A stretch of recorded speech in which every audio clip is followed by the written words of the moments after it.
Halo para guru kebanggaan Indonesia. Saat ini Anda berada di video terakhir dari pelatihan Strategi Pengajaran Kecerdasan Emosional. Di video bagian ketiga ini, kita akan melanjutkan pembahasan mengenai metode pengajaran Social Emotional Learning atau pembelajaran sosial emosional. Pada video ini, kita akan membahas dua metode berikutnya, yaitu Meta Moment dan The Blueprint atau cetak biru. Yuk, mari kita simak bersama. Meta Moment.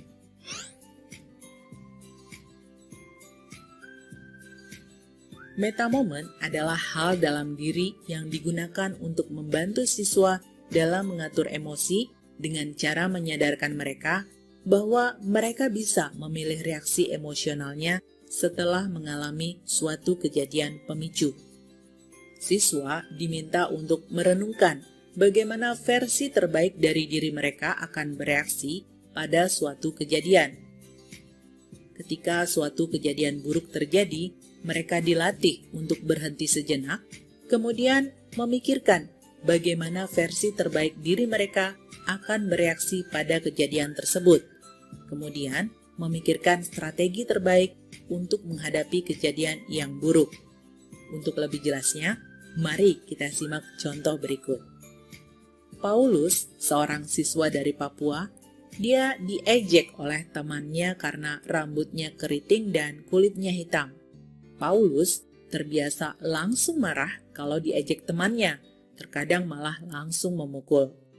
Dengan menggunakan Meta Moment, Paulus belajar untuk tidak langsung bereaksi ketika ia diejek, akan tetapi ia berhenti sejenak untuk memikirkan apa yang sudah terjadi. Lalu, Paulus memikirkan bagaimana versi terbaik dirinya akan bereaksi dalam situasi ini. Paulus tetap sabar dan dengan tenang serta tegas mengatakan pada temannya bahwa dia merasa marah karena ejekan tersebut. Tetapi Paulus tidak bereaksi secara emosional. Setelah itu, Paulus menyusun strategi. Paulus akan bilang ke teman yang mengejeknya bahwa ejekannya itu melukai dirinya dan orang-orang Papua. Paulus juga akan berbicara dengan guru. Mungkin nanti guru bisa mengajak kelas berdiskusi tentang rasisme dan bagaimana kita sebaiknya bersikap pada perbedaan yang ada. Setelah memikirkan versi terbaik dirinya dan menyusun strategi, selanjutnya Paulus akan melaksanakan strategi tersebut.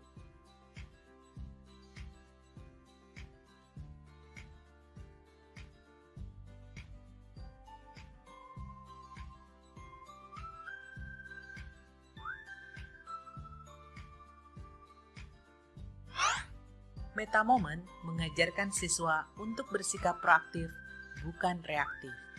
Siswa yang bersifat proaktif tidak langsung bereaksi, tetapi ia mengambil waktu sejenak untuk memilih respons dan strategi.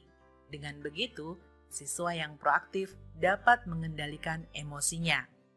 Sedangkan siswa yang bersikap reaktif biasanya langsung bereaksi pada pemicu kejadian dan tidak bisa mengendalikan emosinya.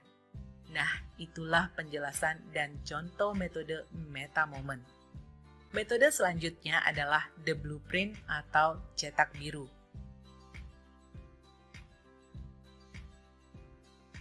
Cetak biru berfungsi untuk mendorong proses refleksi, empati, dan kemampuan melihat perspektif orang lain, khususnya dalam situasi konflik yang sudah terjadi atau yang berpotensi konflik di masa depan. Cetak biru ini berisi serangkaian pertanyaan untuk direfleksikan. Seperti bagaimana kedua pihak merasa dalam situasi tersebut, apa yang dipikirkan oleh kedua belah pihak akibat dari emosi tersebut, apa yang menyebabkan kedua belah pihak merasa demikian, apa yang bisa dilakukan oleh kedua belah pihak untuk mengatur perasaan tersebut. Agar lebih jelas, mari kita simak contoh berikut. Di dalam kelas, Siti dan Rosa bertengkar karena Siti merasa bahwa Rosa kurang berpartisipasi dalam tugas kelompok sebelumnya. Rosa merasa bahwa Siti tidak peduli bahwa ia baru saja sakit, sehingga tidak bisa maksimal untuk ikut mengerjakan tugas tersebut. Rosa bisa diajak untuk berefleksi dan bertanya pada diri sendiri. Bagaimana perasaan Siti ya? Rosa berpikir pasti Siti jengkel dan marah kepadanya. Apa yang mungkin dipikirkan Siti ya?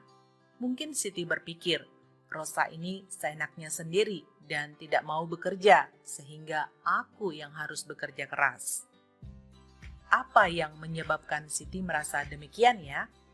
Rosa berpikir mungkin Siti tidak tahu bahwa sakitku cukup parah, sehingga tidak mungkin mengerjakan tugas.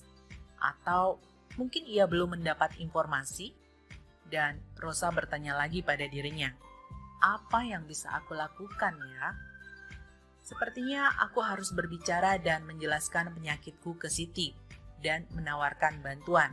Kedepannya, aku juga harus menunjukkan komitmen kerja pada Siti.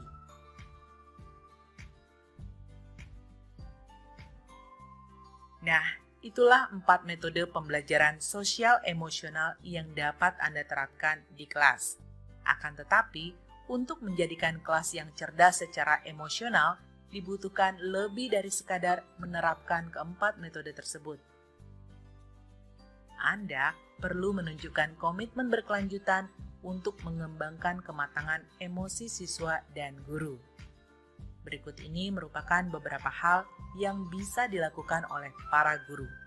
Pertama, Anda dapat menjelaskan pentingnya kematangan emosi serta kompetensi-kompetensi emosional pada para siswa. Kemudian, Anda dapat membuat program berkelanjutan untuk mengembangkan kematangan emosi para siswa. Selanjutnya, Anda dapat menggunakan keempat metode pembelajaran sosial emosional sesuai konteks dan masalah dalam pengajaran sehari-hari. Dan terakhir, Anda dapat memasukkan bahasan emosi dalam pelajaran. Misalnya, ketika membahas sejarah, Anda bisa membahas mengenai kematangan emosi dari tokoh sejarah, penyelesaian konflik secara matang, dan lain-lain. Demikianlah akhir dari pembahasan ini.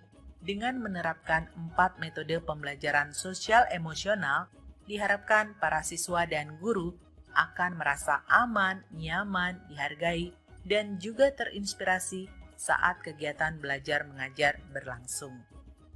Salam luar biasa dan terima kasih.